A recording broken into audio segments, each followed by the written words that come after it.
Livro de Neemias, capítulo 2. Neemias, capítulo 2, verso 18. Palavra de nosso Deus, livro de Neemias. Você que está acessando pela internet, Velho Testamento, Neemias, capítulo 2, verso 18. Diz assim: também lhes declarei com a mão de Deus que me fora favorável, e bem assim as palavras que o rei me tinha dito. Responderam eles: levantemo-nos e edifiquemos, de maneira que deram início a esta boa obra. Neemias tinha uma tarefa muito importante. A partir do edito do ano 457, quando o povo de Israel deveria voltar da Babilônia para a reconstrução da cidade de Jerusalém, que havia sido arrasada pela invasão babilônica, Neemias agora recebe, segundo a história bíblica, um mandado de Jesus Cristo, um mandado do Senhor. Neemias recebe uma autorização junto com seus companheiros para que reedificasse a cidade de Jerusalém, outrora arrasada, 70 anos, agora abandonada. E o povo que outrora adorava a Deus naquele mesmo lugar, tinha agora passado um período de história diferente no reino de Babilônia. Então, a partir do mandado, Neemias e os israelitas que estavam naquele tempo na cidade de Babilônia voltam a Jerusalém para reconstruir a cidade. Não quero nesta manhã falar sobre a total reconstrução de Jerusalém, mas quero falar sobre uma pequena parte da reconstrução: as portas da cidade de Jerusalém. Os muros da cidade de Jerusalém, a reconstrução dos muros da cidade de Jerusalém, era considerada pelo povo um tipo de crescimento do reino na terra. Quando voltaram para a cidade de Jerusalém, reconstruir a cidade, depois de tê-la sido arrasada pelas invasões babilônicas, agora os muros tinham sido derrubados, e por terem sido derrubados, o povo então, ao voltar à cidade de Jerusalém, sentia ali na cidade uma fragilidade. Muros derrubados tipificam debilidades, defesas destruídas. Os muros são símbolos de segurança, muros da nossa vida, muros que nos protegem. A verdade é que vivemos no mundo do medo, e no mundo do medo os seres humanos constroem muros, não é assim? Muros, porque o medo tem invadido a vida dos seres humanos. Na cidade de Jerusalém foram construídos também muros. Tinham sido eles construídos para serem inexpugnáveis, mas o pecado fez com que, a transgressão fez com que eles fossem muros expugnáveis. Eram muros de proteção, mas o pecado abriu a porta. Agora voltam para Jerusalém. Neemias e seus companheiros começam a reconstrução da muralha. 52 dias para reconstruir as portas e os muros. 52 dias. E quando lemos o capítulo 2 do livro de Neemias, o texto bíblico diz que esses 52 dias nada mais era do que uma boa obra, não é assim? Quantos de nós não gostamos de realizar uma boa obra?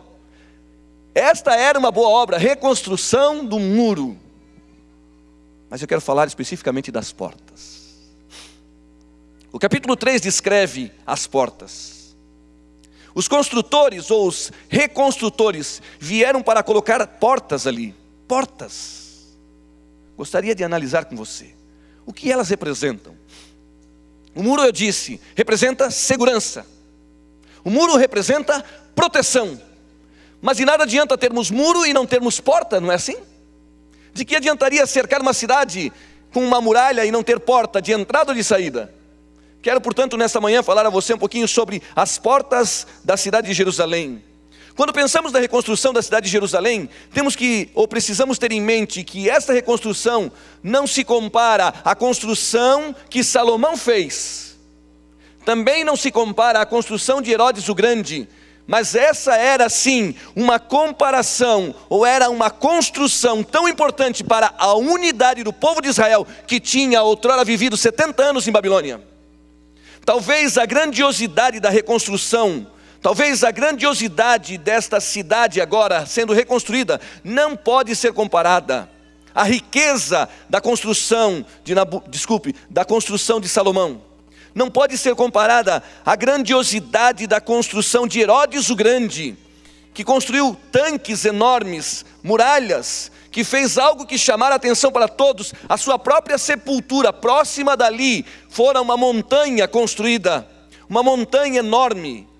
Talvez essa reconstrução não foi tão grande, mas o texto bíblico me informa, esta reconstrução foi a unidade do povo de Israel. Unidade. Ela foi reconstrução de unidade. Tinham eles perdido a unidade, e esta reconstrução foi a unidade. Durante 52 dias, o capítulo 3 do livro de Neemias descreve, durante 52 dias, algumas famílias foram destacadas para a construção ou a colocação das portas de Jerusalém.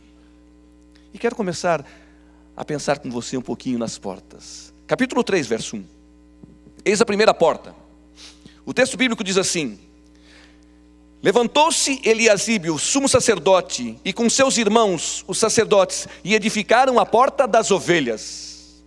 A primeira das portas que Neemias descreve que fora reconstruída, ou que fora reedificada nesses 52 dias, foi a porta das ovelhas. O texto bíblico diz, porta das ovelhas. Cada uma das portas tinha um nome. Quero pensar com você nos nomes das portas. Porta das ovelhas. Não foi por um acaso que fora colocada ali esta porta com o nome de porta das ovelhas. Cada uma das portas da cidade nessa reconstrução fora colocada para levar o povo à unidade. A unidade da fé, a unidade da esperança, a unidade da certeza em Cristo Jesus. E quando Eliasibe começa agora com sua família, as famílias, eu vou descrever alguns nomes, foram destacadas ali naquela sociedade. Quando Eliasibe começa a colocar aquela porta, o primeiro nome colocado ali então é Porta das Ovelhas. Quando Deus deseja reconstruir o seu povo, quando Deus deseja unificar o seu povo, a primeira atitude de Deus é chamar seu povo de ovelha. Não foi por um acaso que Deus decidiu nos chamar de ovelha, não foi assim que o pastor ensinou outro dia? As ovelhas são similares aos seres humanos. Outro dia preguei sobre o Salmo 23, sobre as ovelhas. Vocês estão lembrados? A propósito, os sermões todos estão à disposição dos irmãos em DVD. Procurem o Eduardo, tá certo? Porta das ovelhas. O Evangelho de São João, no capítulo 10, diz que Jesus Cristo é o supremo pastor. A primeira das portas, porta das ovelhas. João capítulo 10, verso 7, verso 9, Jesus disse que Ele era a porta das ovelhas. Na tentativa de unificar o povo, quando fora reconstruir a cidade de Jerusalém, Eliasibe agora coloca o nome da primeira porta a ser reconstruída, e o texto de Neemias diz, porta das ovelhas. Deus quer unir as suas ovelhas. A reconstrução da cidade de Jerusalém, a partir do ano 457, ou da autorização para a reconstrução do templo, fora a reconstrução da unidade. Deus quer unir as ovelhas, por isso Deus mandou colocar o primeiro nome na porta, porta das ovelhas. Deus deseja salvar as suas ovelhas. Na fortaleza da tua vida, Deus te chama de ovelha. Por que portas? Porque pelas portas saem coisas boas, e por elas também entram. As portas da sua vida são para que coisas boas saiam dela, e por elas também entre as boas coisas. Portas, símbolo de vida. A primeira delas, das ovelhas. Porta das ovelhas, símbolo de milagre de Jesus Cristo.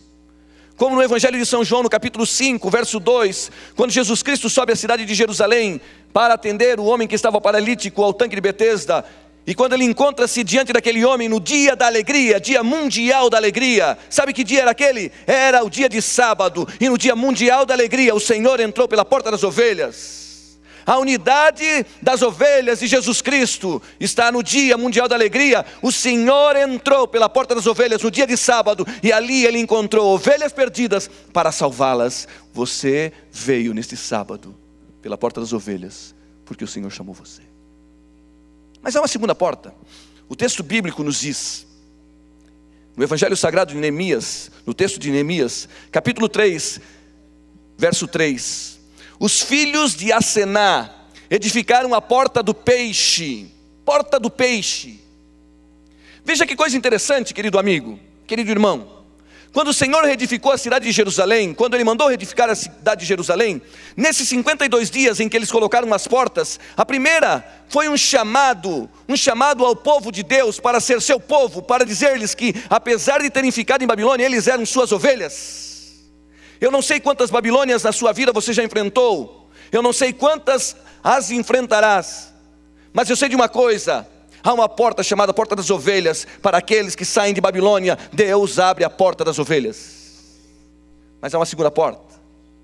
Quando entramos pela Porta das Ovelhas, somos ovelhas do pastorio do Senhor. E agora, diz o texto bíblico, uma outra família reconstitui uma segunda porta nesses 52 dias. E essa outra família, ao reconstituir essa segunda porta, coloca o nome da porta de porta de peixe. Peixe. Não foi por um acaso. Peixe. Símbolo da pregação do Evangelho. As ovelhas de Jesus Cristo precisam levar o Evangelho a todo o reino, do reino a todo mundo. As ovelhas de Jesus Cristo, não basta ser ovelha, precisamos entrar também pela porta do peixe. E o texto bíblico diz: edificaram a porta do peixe, significa a grande comissão evangélica. Somos ovelhas do rebanho de Jesus Cristo, mas também temos a grande comissão evangélica: levarmos o Evangelho, porta do peixe, pregação evangélica. No Evangelho de São Mateus, o capítulo 4, verso 19, você conhece bem o texto. Estavam os homens no mar da Galileia, quando o Senhor encontrou Pedro, André, Tiago e João, e disse: vinde após mim, e eu vos farei pescadores de homens. A segunda porta na reconstrução, que o Senhor abre para que as suas ovelhas possam viver felizes. É impossível ser ovelha se não entrarmos também pela porta do peixe, a porta da pregação do Evangelho. Compartilhamos a verdade de Deus. Se um dia entramos pela porta das ovelhas, e foi maravilhoso entrar no redil do bom pastor, é impossível continuarmos lá sem buscarmos outras ovelhas pela porta do peixe, a pregação do Evangelho. Mas há uma terceira porta, uma outra porta. O texto bíblico diz assim, capítulo 3, verso 6: Joiada, o filho de Passeá, de Mesulão, o filho de Besodeias, repararam a porta velha. Que interessante. Na reconstrução da cidade, nesses 52 dias, uma das portas tinha o nome de Porta Velha. Por que Porta Velha? Por quê? Abra sua Bíblia, por favor, em Colossenses capítulo 3. Colossenses capítulo 3.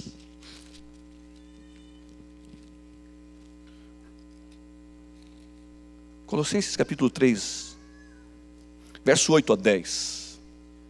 Diz assim: agora, porém, despojai-vos também de tudo: da ira, da cólera, da malícia, da maledicência, das palavras torpes da vossa boca. Não mintais uns aos outros, pois já vos despistes do velho homem com os defeitos e os seus efeitos, e vos vestistes do novo homem, que se renova para o conhecimento segundo a imagem daquele que o criou. Porta velha. A terceira porta, a próxima porta, foi uma porta construída para nos chamar a atenção. Se você foi chamado para ser ovelha, se você é pregador do Evangelho pela porta do peixe, se somos ovelhas, se temos uma missão, é indispensável também nos desvestir do velho homem. A porta velha era símbolo do velho homem. Quando o povo ou os moradores da cidade de Jerusalém olhavam para aquela porta ali, eles olhavam para uma porta que os lembrava como tinha sido a vida em Babilônia, e eles precisavam agora o quê? Voltar a viver uma vida na comunhão com o Senhor. O apóstolo Paulo, em Colossenses capítulo 3, verso 8 a 10, ele diz assim: desvestir. Porta velha do velho homem, desvestir. Desvestir não é vestir uma capa em cima daquilo que já é sujo ou velho. Desvestir não é vestir algo em cima da sujeira. Ele diz assim: desvestir, e não revestir com uma falsa mudança. Desvestir, e não se revestir. Ele diz desvestir, e se revestir com uma nova mudança, despindo-se do velho homem. Ao Neemias decretar àquela família que construísse aquela porta,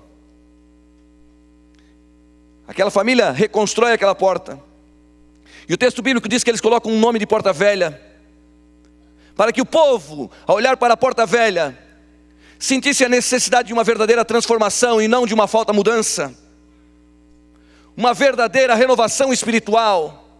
Porta velha, toda vez que o povo olhava para a porta, via que precisava de um novo nascimento, que a velha vida precisa ser abandonada todas as manhãs, todos os dias, quando nos ajoelhamos diante do Senhor Jesus Cristo e abandonamos nossa vida de pecado.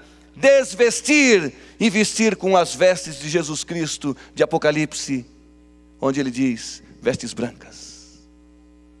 Mas é uma outra porta. Capítulo 3, verso 13.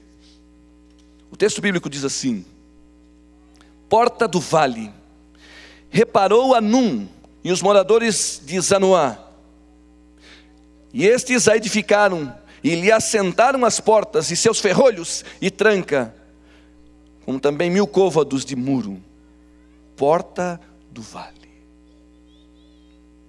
Essa, naquela construção topográfica, naquela topografia, era a porta mais difícil acesso.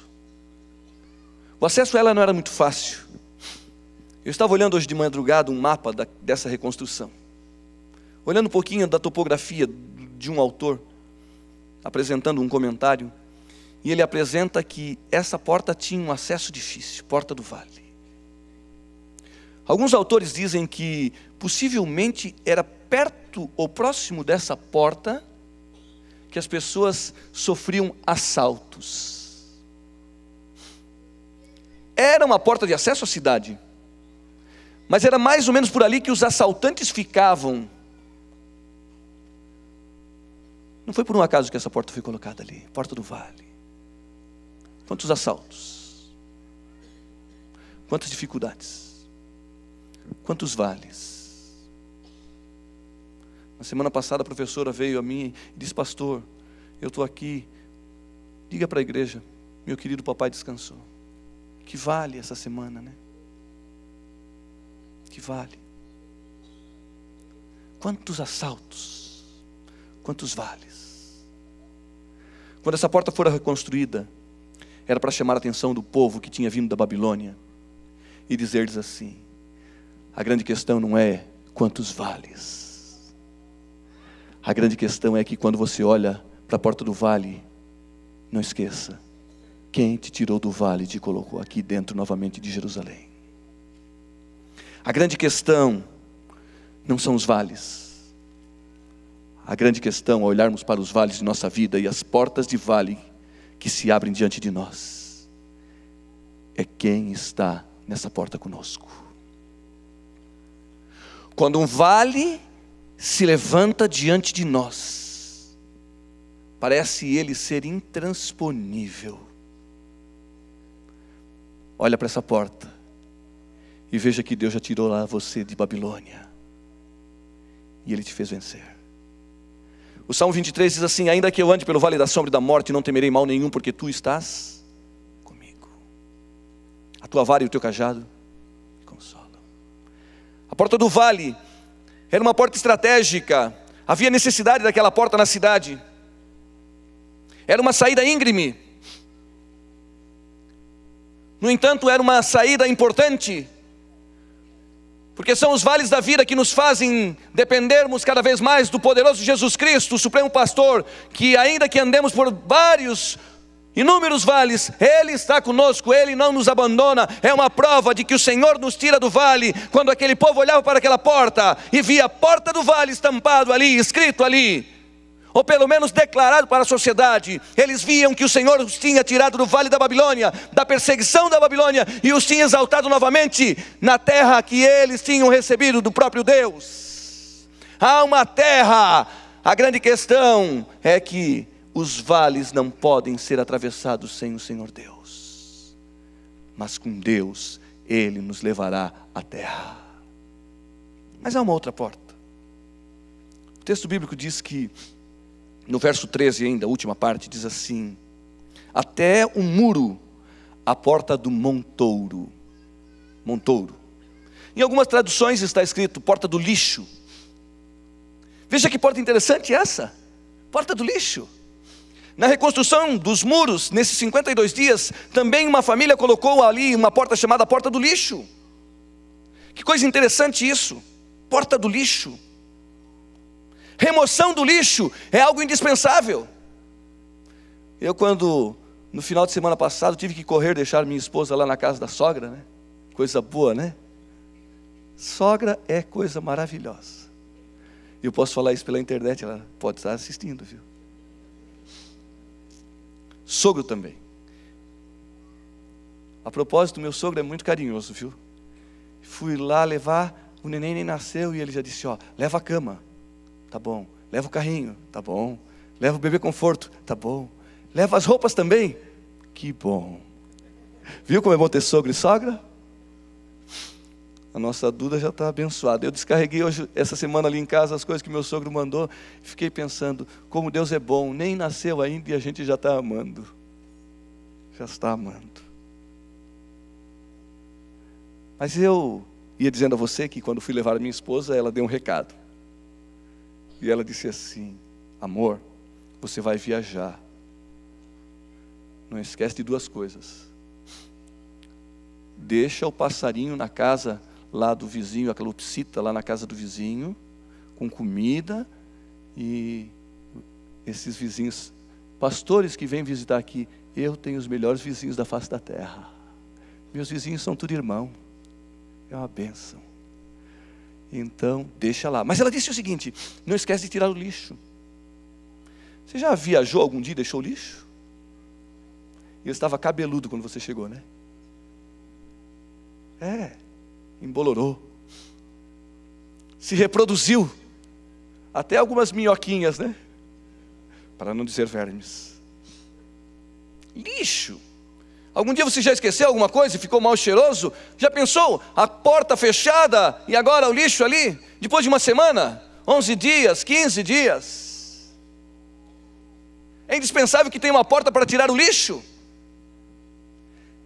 Nos muros da cidade de Jerusalém, na reconstrução, o texto bíblico diz assim, a porta do lixo, a porta do montouro, a remoção do lixo. Que lixo? Olha o que diz o apóstolo Paulo em Filipenses capítulo 3. Filipenses capítulo 3, abra sua Bíblia ali, por favor. Que lixo? Filipenses capítulo 3, verso 7. Que lixo? Texto conhecido de todos nós. Filipenses capítulo 3, verso 7. Mas a si mesmo se esvaziou, tomando forma de servo, fazendo-se semelhante aos homens. Que lixo. O meu próprio eu. Jesus nos deu o exemplo. Ele se esvaziou para se tornar servo. Que lixo precisa ser tirado da minha vida? Por que é que Deus pediu para que colocasse uma porta do lixo? É lógico que na cidade de Jerusalém precisava ter aquela porta para que o povo pudesse depositar ali o lixo. Lá no nosso condomínio o lixeiro passa só na segunda e na sexta, né? Outro dia mudou, na terça e sexta, sabe mais do que eu, ó. E se o lixeiro não passar ali? Se o caminhão do lixo não passar recolhendo, como vai ser o nosso condomínio? Como vai ser a nossa casa? A porta do lixo precisa ser aberta para que o lixo saia. E quando em Jerusalém colocaram a porta do lixo, sim, para tirar o lixo da cidade, para que as epidemias não tomassem conta, para que o mau cheiro não tomasse conta da cidade. Mas era também indispensável o povo olhar para aquilo ali e ver que existem alguns lixos espirituais que precisam ser tirados de nossa vida. É por isso que Deus pediu para que tivéssemos portas em nossa vida. Guarda a tua entrada e a tua saída, não é assim? O que diz o sábio da porta da nossa vida? Entrada e saída. Porta do lixo para tirarmos as coisas que nos deixam longe de Deus. Quando Neemias reconstruiu essa cidade com os seus amigos e as famílias, ele colocou a porta do lixo para remoção. Se o lixo não sair, as epidemias virão, as doenças virão. E quanto lixo enfrentamos ou recebemos na sociedade que vivemos? Precisa ter uma porta escancarada para tirar o lixo. Se ele entrar, ela tem que estar aberta e tem que sair. Abra a porta do lixo, tire, não permita que os lixos do pecado entrem na sua vida. Olhe para essa porta que Deus colocou para você, abra e lance fora todo tipo de lixo que te separa de viver a comunhão com o Senhor Jesus. Mas há mais uma porta. O texto bíblico diz no capítulo 3, verso 15: a porta da fonte. Reparou Salum, o filho de Col-Ozé, maioral do distrito de Mispá. Porta da fonte. Aqui era uma porta interessante também. Todas elas são. Essa tinha algo de especial também. Porta da fonte.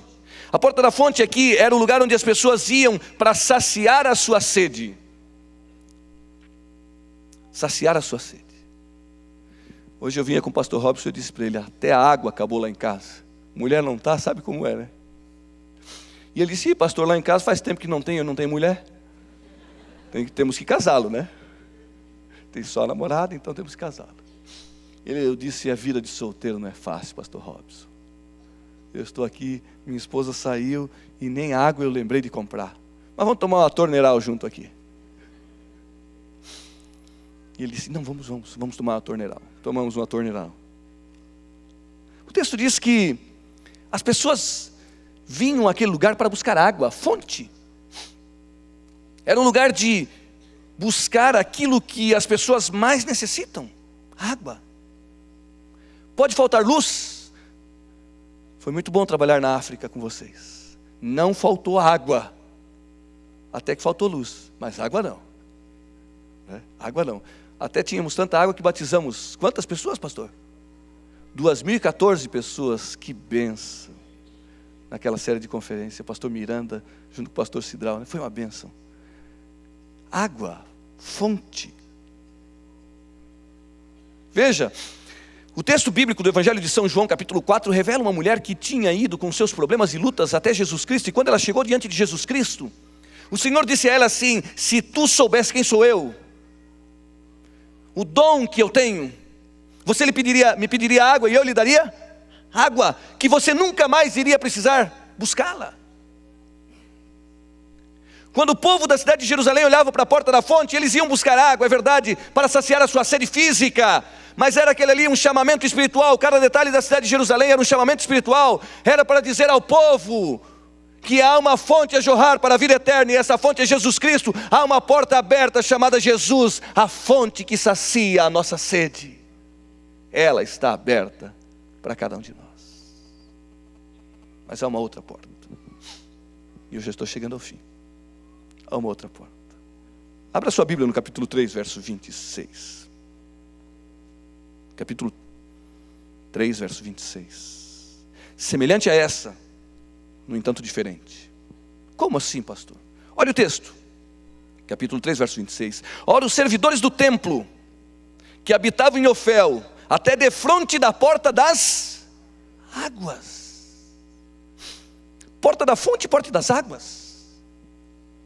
Certamente havia um lugar onde as pessoas podiam beber água. Uma fonte onde não tinha ali um botãozinho para apertar, e às vezes quando a gente aperta forte, vem muito forte e molha todo o rosto. Você já passou por isso?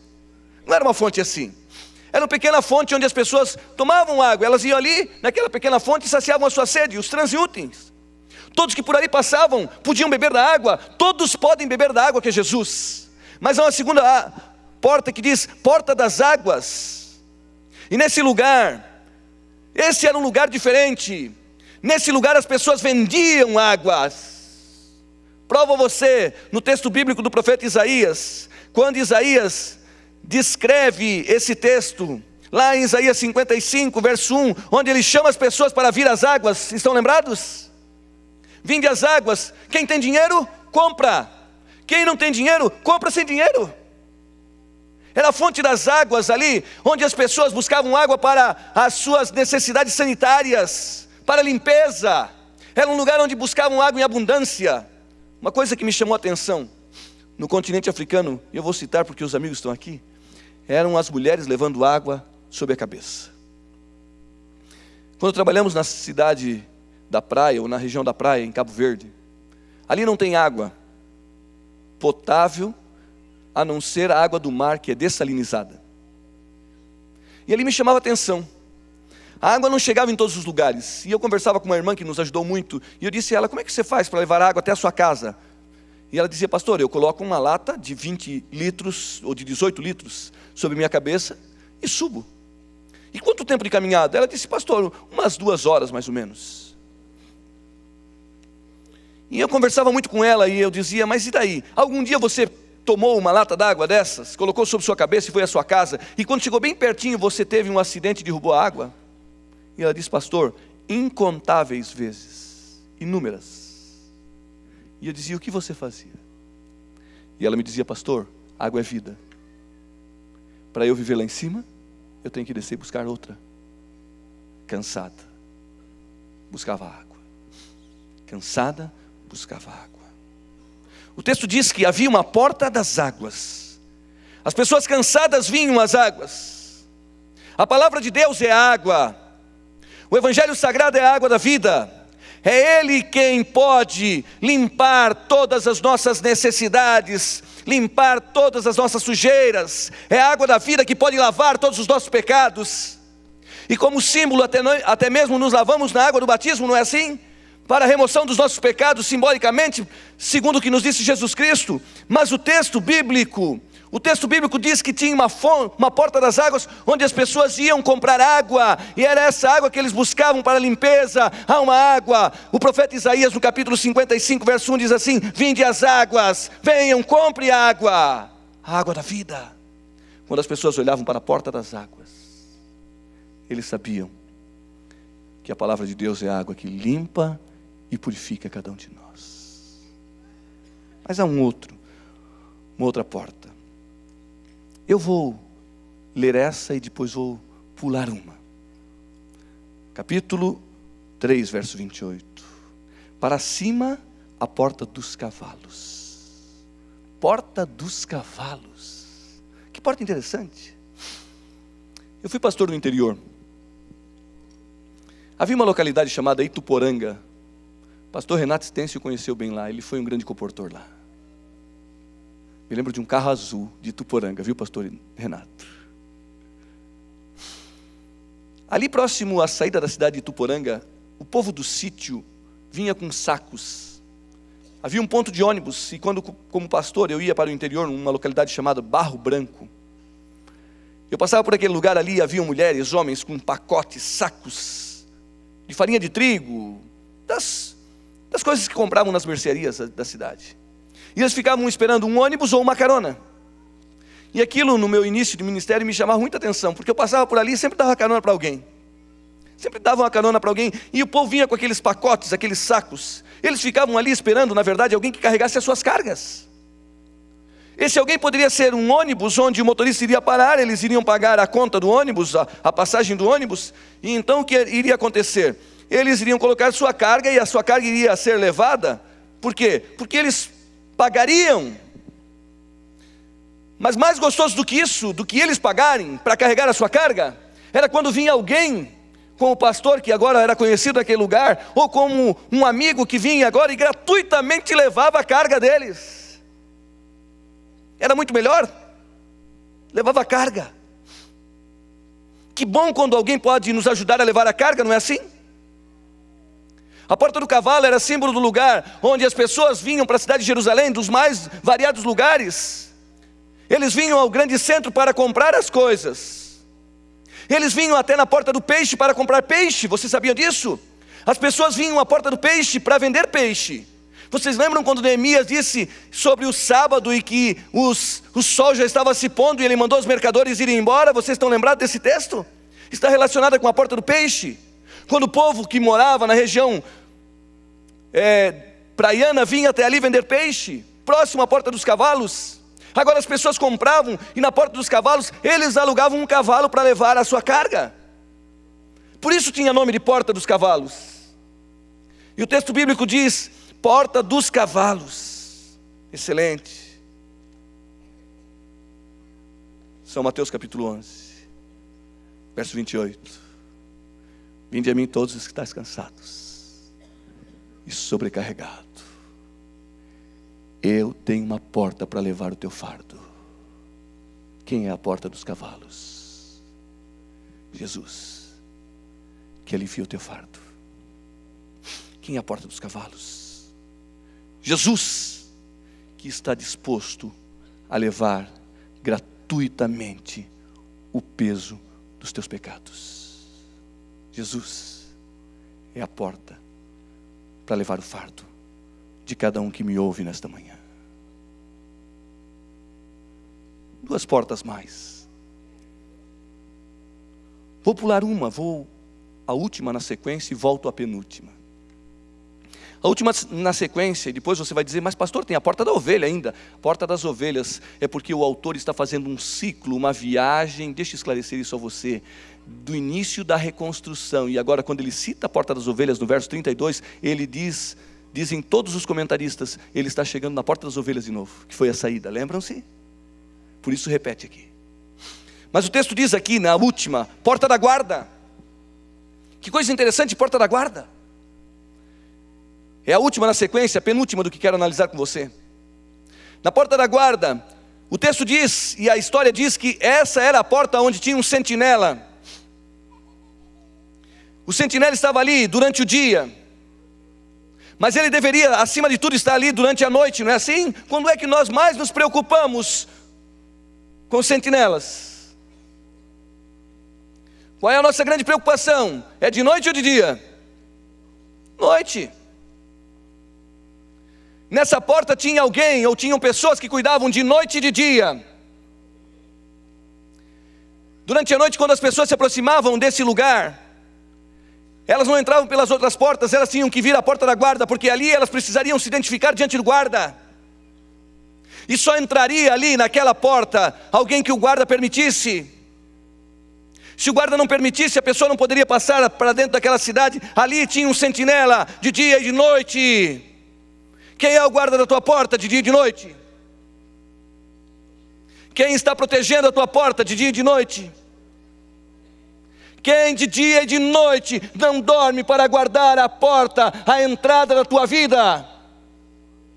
Há uma porta chamada porta do guarda, para destacar e dizer a você e a mim, que o Senhor não dorme, e em todos os momentos, por menor que sejamos, por sermos um diminuto grão de areia neste universo, o Senhor está intensamente de dia e de noite, cuidando de você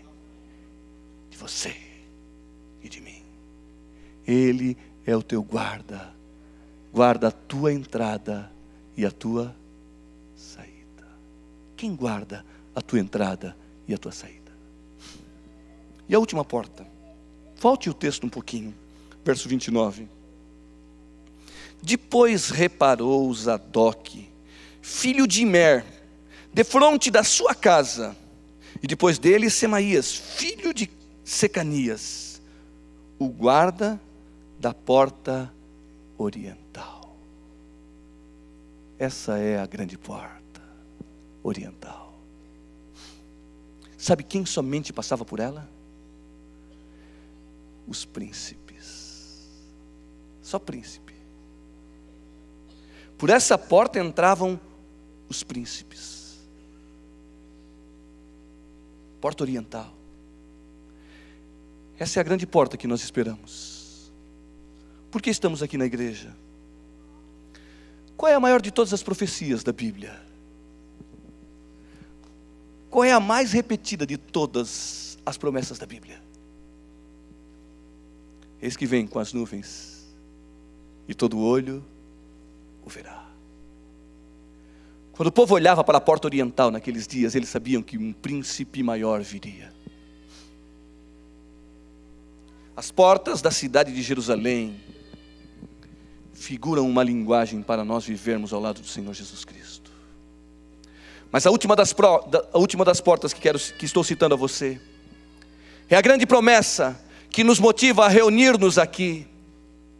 Ao começar a mensagem nesta manhã, eu disse a você que a reconstrução da cidade de Jerusalém nada mais era do que a unificação do povo de Israel.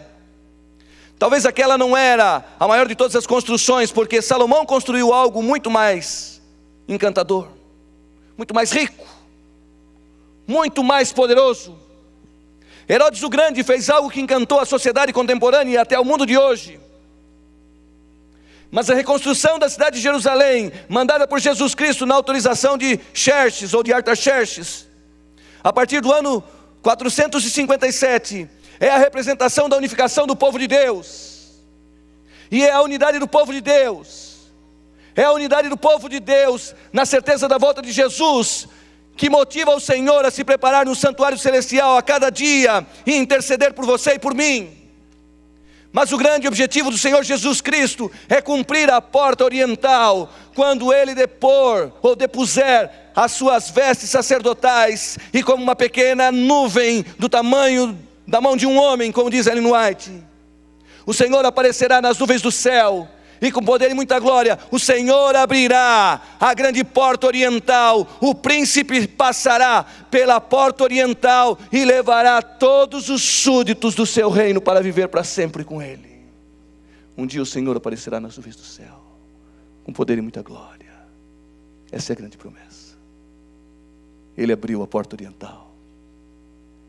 Ele está destrancando a porta oriental.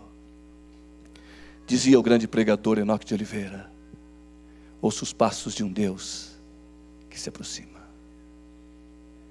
Ele está abrindo a porta oriental.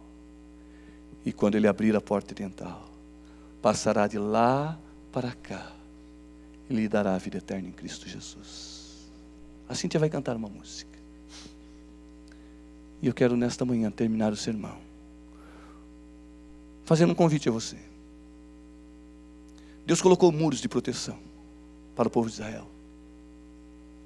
Os muros simbolizavam a proteção do povo.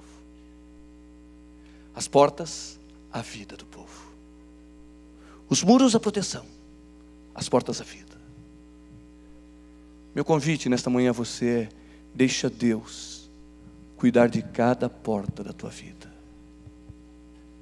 Permita a Deus, que te chamou para entrar pela porta das ovelhas, um dia te chamar para entrar pela porta oriental. Este é o sonho de Deus para você: vida eterna em Cristo Jesus. Amém. Que Deus te abençoe.